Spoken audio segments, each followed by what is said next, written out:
Hello everyone, my name is Andrea Brown and I will be speaking to you today about transformational leadership development. Transformational leadership development. It is defined in text as a style of leadership that transforms followers to rise above their self-interest and challenge them to move beyond the current assessment.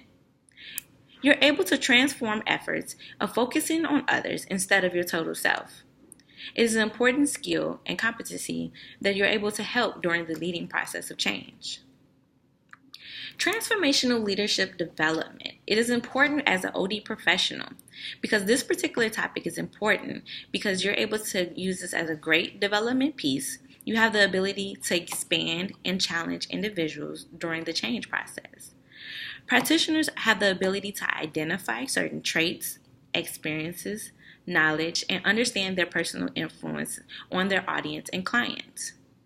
This information is a great use of an assessment. You're able to create awareness in the overall change process while illustrating these essentials to lead yourself and others as well. Some of the leading authorities when it comes to transformational leadership will have to actually start at the beginning. The first to introduce the concept of transformational leadership was actually James Byrne. The first to introduce the concept of transforming leadership, then relating it to organizational psychology.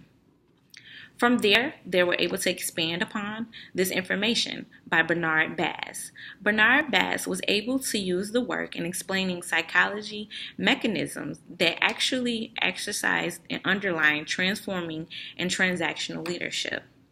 These two partner hand in hand to make sure that transformational leadership was where it is at. Some of the models and theories are related to this will actually be three. One I believe that was really great was leadership competencies.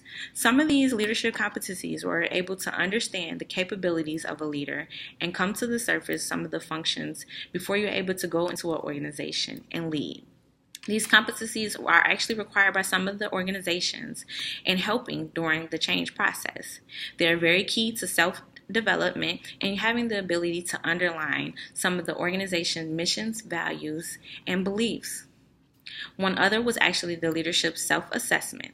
This is the main goal of writing your self-assessment to making sure that you have the ability to arise from different forms of learning and achieving during this assessment. The findings can relate to putting in your values, visions, missions, all at the beginning of the change process. Another one was actually transformational leadership theory. This style of leadership where leaders are able to come apart of a team, identify their needs of change, and creating an overall vision and guide to help you during the change process. As an OD professional, you're able to use transformational leadership development as the beginning process of your overall facilitating of a leadership development training, or even throughout any training effort. You're able to use it at the beginning to understand some of the leaders, some of the individuals that you're actually dealing with. OD practitioners are able to use this topic to help learners and their clients identify some of the competency skills that might be there or they need to focus on during the change process. I believe that all this information has been great, useful for any OD practitioner. You're able to use this information, and I hope it has been great. Thank you.